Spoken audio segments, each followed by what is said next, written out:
অ্যানাস কিচেনে আপনাদের সবাইকে স্বাগত। আশা করি সবাই ভালো আছেন।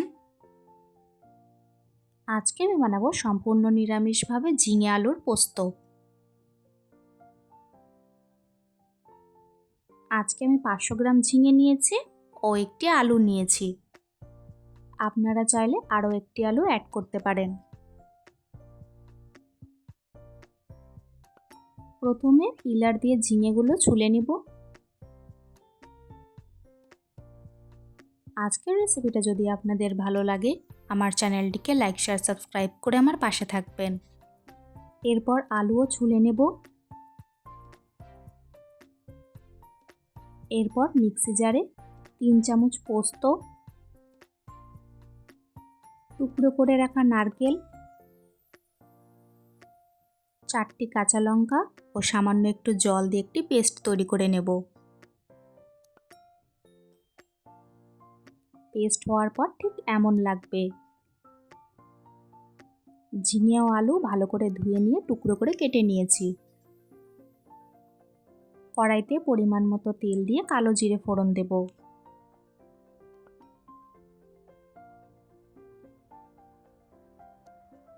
ফোড়নের থেকে সুন্দর গন্ধ বের হলে কেটে রাখা আলুগুলো ছেড়ে দেব।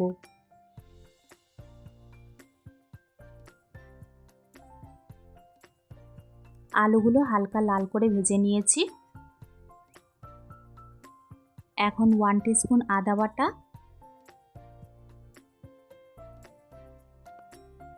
স্বাদ মতো নুন ও সামান্য একটু হলুদ গুঁড়ো দিয়ে ভালো করে নাড়াচাড়া করে নেব।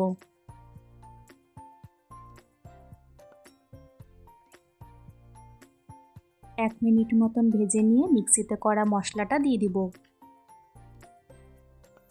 ভালো করে তেল ছাড়া অবধি কষিয়ে নেব।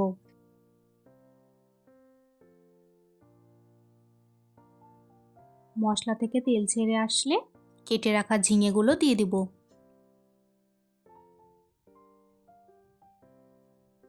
ভালো করে মিশিয়ে নিয়ে 5 মিনিটের জন্য ঢাকা দিয়ে রেখে দিলাম।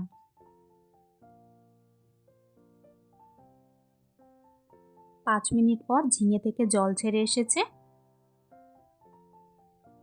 আবার একটু নাড়াচাড়া করে 2-3 মিনিটের জন্য ঢাকা দিয়ে রেখে দেব।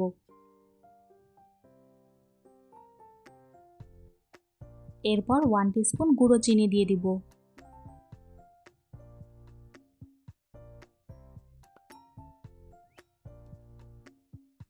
চিনি দিয়ে ভালো করে মিক্স করে নিয়ে আবারও ঢাকা দিয়ে রেখে দিলাম।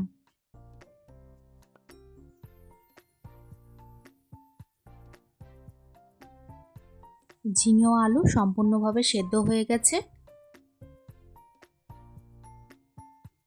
ব্যাস তৈরি হয়ে গেল আমাদের আজকের রেসিপি, খুবই টেস্টি ঝিঙে আলুর পোস্ত। রেসিপিটি কেমন লাগলো অবশ্যই কমেন্টসে জানিও। নিরামিষ দিনে এমন একটি রেসিপি থাকলে আর কিছুই লাগবে না। আমার রেসিপিটি ফলো করে এইভাবে ঝিঙে আলুর পোস্ত বানিয়ে খাবেন, আশা করি ভালো লাগবে। আজকের ভিডিও দেখার জন্য আপনাদের সবাইকে অনেক ধন্যবাদ। সবাই খুব ভালো থাকবেন।